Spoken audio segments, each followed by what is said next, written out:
Okay, så ja, i dag, der skulle vi så snakke om differentialregning. Og ja, hvis det er, vi differentierer en funktion, så finder vi tangenthandlingen, altså ja, den handling, vi så finder, den kan vi også kalde for differentialkvotienten. Og differentialkvotienten, det er grænseværdien af differentialkoefficienten for h gående mod 0. Og det betegnes vi så også som f-mærke af x. Men ja, det jeg så lige vil, det er, at jeg lige viser et lille eksempel på, hvordan der er, vi finder tangenthandlingen, eller ja, differentialkvotienten til funktionen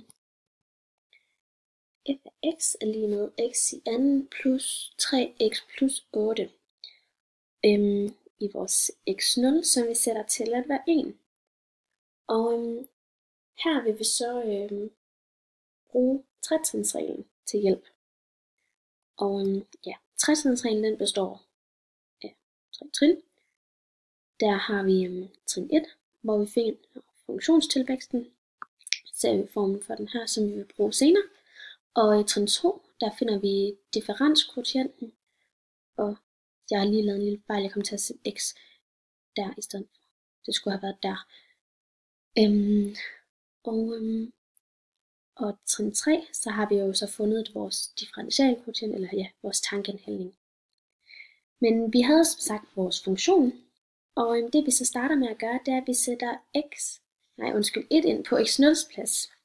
Så det der kommer til at stå, er f af 1 plus vores h minus f af 1. Og i stedet for at videoen den bliver lige så lang som før, så har jeg bare ikke taget alle de mellemregninger med.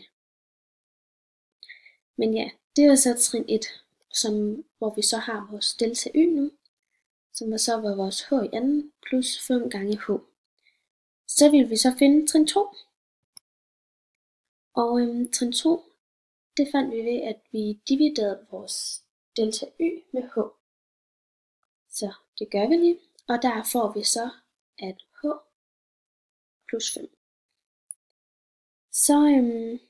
Så har vi jo så vores h plus 5, og det er så, 5, det er så hældningen for tangenten.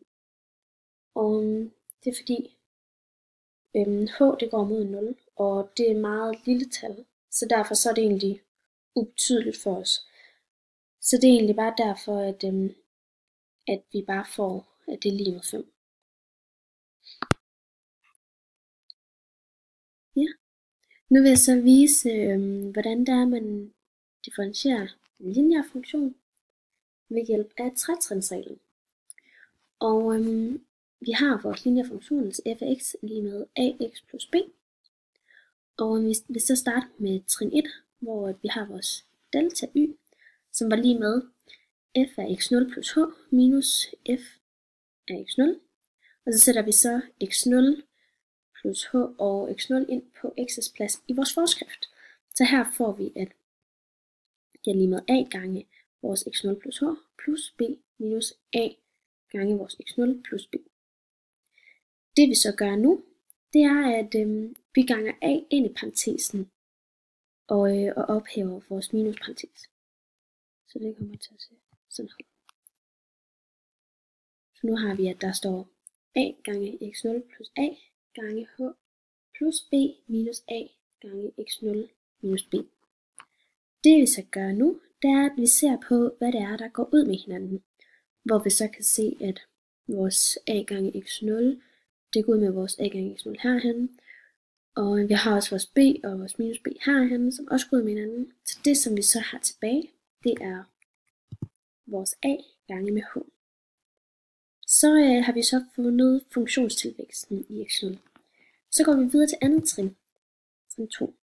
Og det var, hvor at vi ville dividere delta y, eller delta y divideret med h. Sådan her. Og vores delta y, det var jo a gange h, og det dividerede vi så med h. Og h, det går jo ud med h. Og det vi så har tilbage, det er så bare a, fordi de går ud med hinanden. Så ja. Og så går vi så videre til trin 3. Så ja, vores trin 3, det er jo, at vores delta y divideret med h, det var lige med a. Altså, det afhænger ikke af h, fordi at der ikke er noget h. Så grænseværdien af vores delta y divideret med h, for h gående mod 0, det er lige med a. Så altså f-mærke af x0, det er lige med a, altså tangentfældningen i punktet x0, det er lige med a. Så det vi har vist, det er, at hvis f af x er lige med ax plus b, så er f-mærke af x lige med a.